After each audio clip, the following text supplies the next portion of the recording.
mama awak kalau nak sembahyang saja kan. Nyo penghulu. Iko jadi persoalan. Ingat syarat penghulu. Ada sampai sesuai je sifat Nabi. Assalamualaikum warahmatullahi wabarakatuh. Adonan lucu dan substansi antar menangi dan galak ambo. Ketika kemudian adonan batanyo, Pak, mama awak kalau nak sembahyang saja kan. Nyo penghulu. Iko jadi persoalan.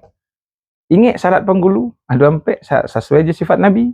Amanah, fatanah, tablik, dan amanah. Ya, sampai kemudian awak adat bahasa disyarak, syarak bahasa dikitullah.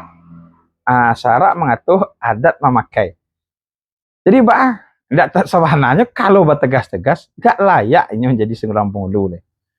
Yang ngacok kali yang tinggal di awak adalah ketika malewan penghulu mambil sepakat kaum yang awak calik hanya sosok, tidak awak calik sifat, tidak apakah le cocok lepas ini menyandang gala penghulu batu gala tu sepakat sekaum, tapi harus ditimbang le sesuai je sifat Nabi, le menjalankan sunnah.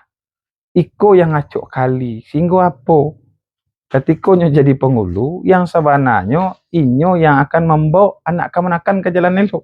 Nan inyo seorang hendak iko nan harus wa ingi-ingi kalau malewan penghulu jangan dicalik inyo cadik saja, jangan dicalik inyo pandai saja, jangan dicalik inyo kayu saja, sianu, tapi yang substansi itu karena adat bahasa disyarak, syarak bahasa dikabullah, dan sifat seorang penghulu syaratnya sampai sifat Nabi.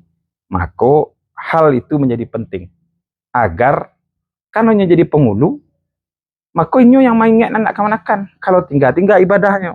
Itu yang harus dikerajon. Tapi bahkan majah kalinya aja ndak ngarajon.